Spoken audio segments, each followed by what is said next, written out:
Good morning or good afternoon, depending on where you're viewing us from.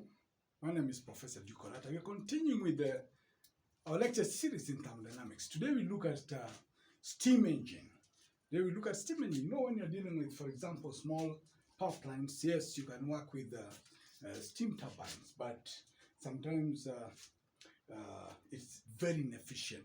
It's very inefficient. So sometimes it's better to work with steam engines. Let's just have a feel of how do these systems look like, what's their profile, and by now you are used to, if you look at our earlier lectures, then you're now pretty familiar with some of these things. Let's just look at the general profile.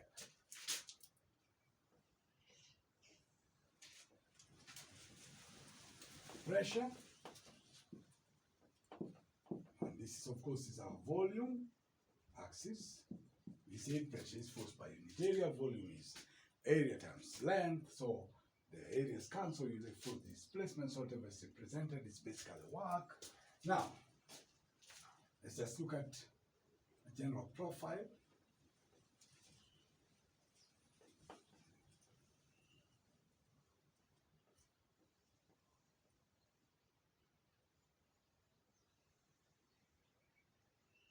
Look at general profile. Let's say that we have state point 1, state point 2, and we have a state point 3, state point 4, state point 5. So we of course indicate the process direction. Now, we know at state point 1, we are going to input the steam into the system. Let's call it delta MF. And of course, we know there is the amount of steam which is in the clearance volume, and that clearance volume corresponds to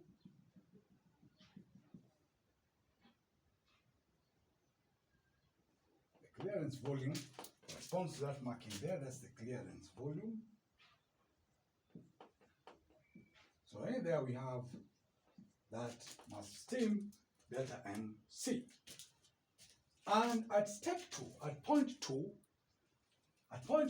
here we have the steam cutoff, state point 2, steam cutoff.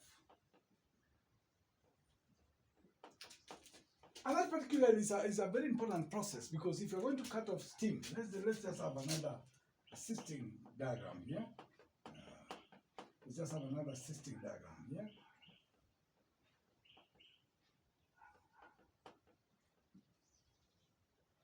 If you're going to cut off your steam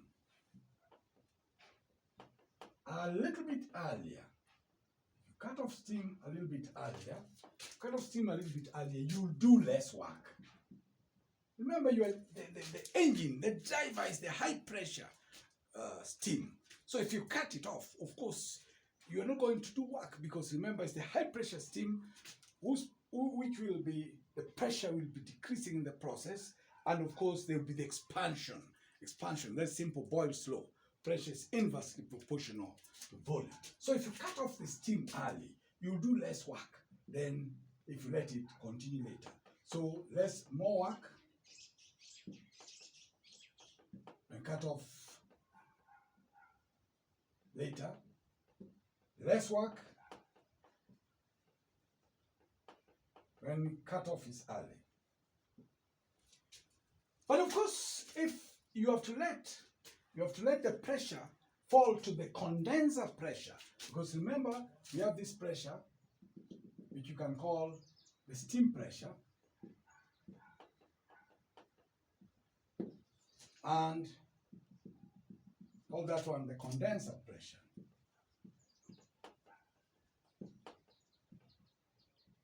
So let's call that pressure condenser, and this is pressure steam. So if you're going to let the pressure fall to the steam pressure, then of course that length of stroke will be much longer. And of course there are also consequences in terms of that. I know you might be asking yourself, let me just illustrate in a parallel diagram We have P, pressure. We have volume. We have pressure, volume,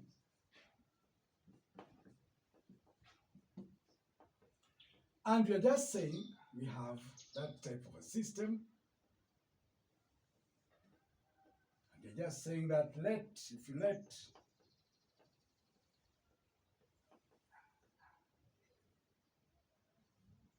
you're saying that you let the pressure fall to the condenser pressure. This is the condenser pressure. We have called it BC there. And that's the steam pressure. Steam chest pressure. PS. Now, we're saying if you let the pressure fall to the condenser pressure, the stroke will be longer.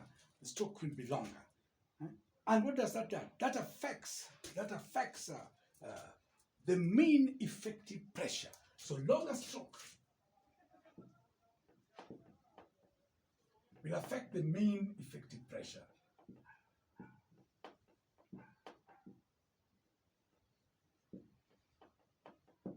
Mean effective pressure, which we christened PIM. So if you look at our indicated mean effective pressure lecture, then you get to know what we meant by the mean effective pressure. So that is what will happen. Then we are saying now, we'll just run both parallel. Let's just call this also 1, 2, let's call this 3, for that 4, let's call this 4 prime, let's call that 5, and then back to 1. Now, like I've said, that is the clearance volume. If there was no clearance volume, I'll just start this axis here. I'll literally start it. Just be that. On that end. So just make sure you note that. But I want to have a clearance volume. So I won't do that. So I won't do that. I want to have a clearance volume. Now, where the steam cut off, like I've said, you can cut off the steam that is stop the system of the main resource, fuel resource, which is the high pressure steam, or you can let it go on. Quite some time you do more work, but of course the stroke will be longer, and you've said it will affect the mean effective pressure. That's important for us to know. Now, this stage here, we are having isentropic expansion. Isentropic expansion. That is from state point 2 to state point 3. So we are having isentropic expansion. Remember this step 1, state point 1 to 2 is an expansion, but basically it's mass transfer. It's mass transfer and there's no change in state. No change in state. Change in state. Always remember that. And so we are saying we are having isentropic expansion at that particular point in this system. So the high pressure gas expands so that we end up with the low pressures, which of course is blown down to the condenser. We blow it down, the condenser, it goes to the condenser. But remember, we don't blow down all of it, because that's why if you look at this particular point, we have the exhaust. In other words, the piston is pushing the residual steam. You didn't blow all of it down. It didn't all go down into the condenser. And that's all these processes. Always remember, all these processes have inefficiencies.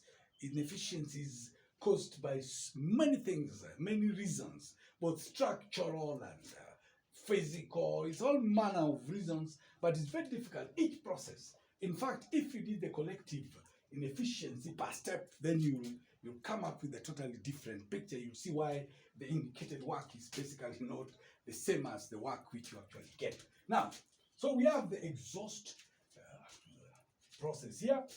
You have the exhaust process there. So that if, for example, we had drawn a piston, our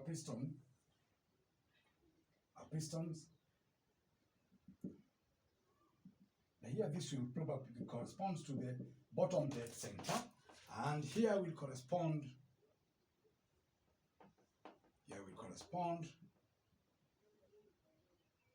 to our top dead center, and of